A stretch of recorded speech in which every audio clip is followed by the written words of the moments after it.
Good morning. Good morning. It is Monday, March 30th. Today's a very special day.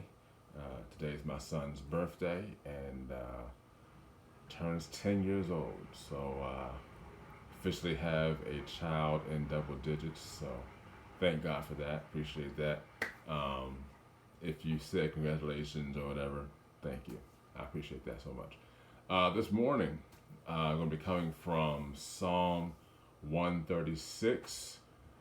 This is the amplified version of the Bible. And just a really quick note here. Actually, I'll read the note after I read the scripture. So Psalm 136, amplified version, the subtitle is Thanks for the Lord's Goodness to Israel. All right, here we go. Give thanks to the Lord, for he is good, for his loving kindness, graciousness, mercy, and compassion endures forever. Give thanks to the God of gods, for his loving kindness endures forever. Give thanks to the Lord of lords, for his loving kindness endures forever.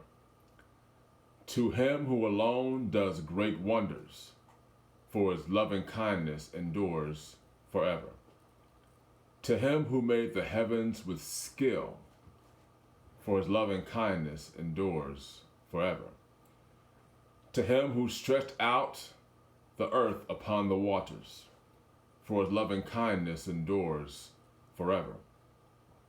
To him who made the great lights, for his loving kindness endures forever. The sun to rule over the day, for his loving kindness endures forever. The moon and stars to rule by night, for his loving kindness endures forever. To him who struck the firstborn of Egypt, for his loving kindness endures forever, and brought Israel out from among them, for his loving kindness endures forever. With a strong hand, with outstretched arms, for his loving kindness endures forever. To him who divided the Red Sea into two parts, for his loving kindness endures forever. And made Israel pass through the midst of it, for his loving kindness endures forever. But tossed Pharaoh and his army into the Red Sea, for his loving kindness endures forever. To him who led his people through the wilderness, for his loving kindness endures forever. To him who struck down great kings, for his loving kindness endures forever. And killed mighty kings, for his loving kindness endures forever. Sihon, king of the Amorites, for his loving kindness endures forever. And Og, king of Bashan, for his loving kindness endures forever. And gave their land as a heritage, for his loving kindness endures forever. Even a heritage to Israel his servant, for his loving kindness endures forever. Who faithfully remembered us in our lowly condition, for his loving kindness endures forever. And has rescued us from our enemies, for his loving kindness endures forever. Who gives food to all flesh, for his loving kindness endures forever. Give thanks to the God of heaven, for his loving kindness, graciousness, mercy, and compassion endures forever.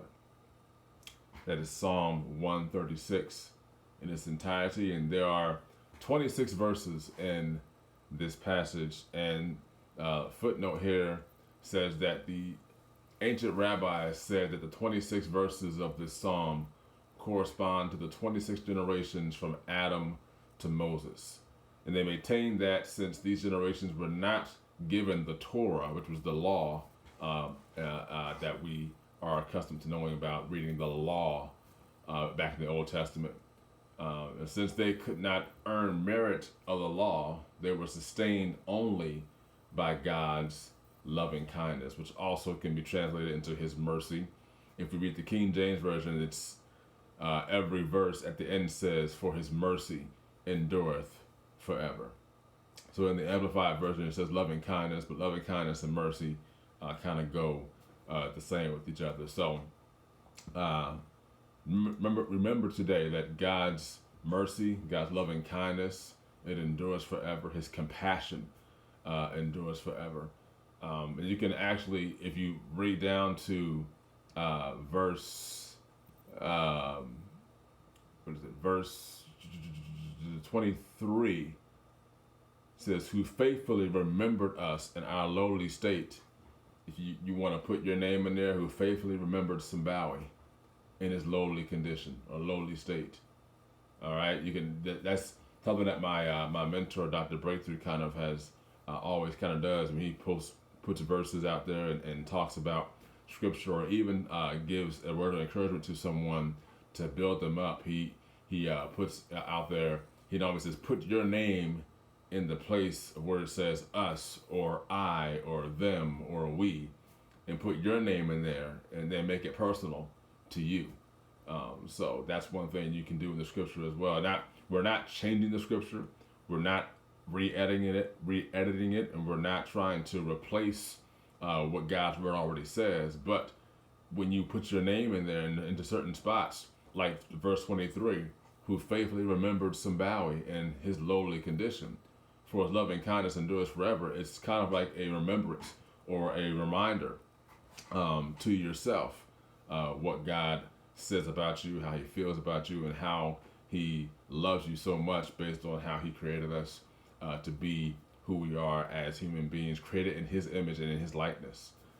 So remember that today. I'm sorry if I'm a little stuttery this morning. So it's early in the morning and probably a little after 7. I've probably been up since 5:30, so still getting my my jaw and all that moving to talk. But wanted to share that this morning with you guys, and pray you have a great day today, and that remember that all things work together for the good of those that love God and are called according to His purpose. Have a great day on purpose, and we will see you guys next time. All right, have a great day.